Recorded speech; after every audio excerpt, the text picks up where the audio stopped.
नमस्कार. तर आज आपण पौष्टिक आणि झणझणीत डाळ पालक कशी बनवायची हेच बघणार आहोत. त्यासाठी मी इथे अर्धी जुडी पालक घेतली आहे. त्याची छान पानं तोडून घेतले आहेत. 4-5 हिरव्या मिरच्या घेतल्या आहेत. अर्धी वाटी तूर डाळ घेतली आहे. थोडी कोथिंबीर घेतली आहे. थोडे शेंगदाणे घेतलेत. एक मोठा टोमॅटो घेतले आणि थोडी लसूण घेतला आहे. पालक छान कट करून घ्यायचा आहे. कट करून झाल्यानंतर स्वच्छ पाण्याने धुवून घेऊ.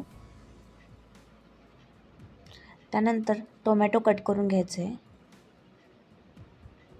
टोमॅटो कट करून झाल्यानंतर हिरव्या मिरच्या कट करून घ्यायच्या आहे आणि थोडी कोथिंबीर कट करायची आहे आणि हे एका कुकरमध्ये शिजायला ठेवायचं आहे.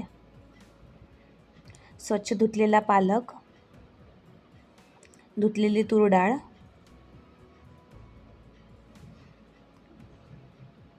टोमॅटो,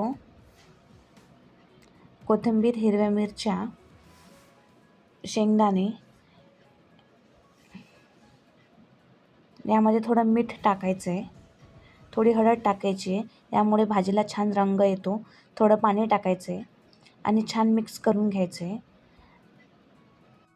आणि कुकरला 3 शिट्ट्या काढून घ्यायच्या आहेत. आता डाळ आणि पालक छान शिजली आहे. छान मिक्स करून घेऊ. छान एकत्र झालं आहे. आता गॅसवर कढई ठेवू. कढईमध्ये जिरे, मोहरी, अद्रक लसूण पेस्ट टाकू. लसूण छान लाल होईपर्यंत तेलामध्ये होऊ द्यायचे आणि आपल्याकडे अवेलेबल असलेले मसाले टाकायचे.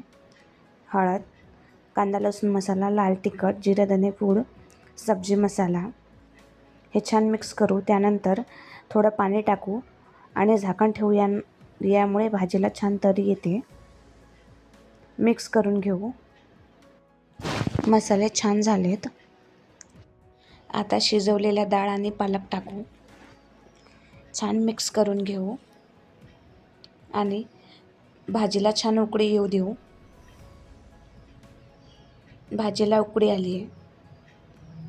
छान मिक्स करून घ्यायचे आणि कोथिंबीर टाकायची आहे. तर रेडी आहे आपली झणझणीत आणि पौष्टिक डाळ पालक. तुम्ही पण ट्राय करा. व्हिडिओ आवडल्यास व्हिडिओला लाईक करा आणि चॅनलला सबस्क्राईब करा.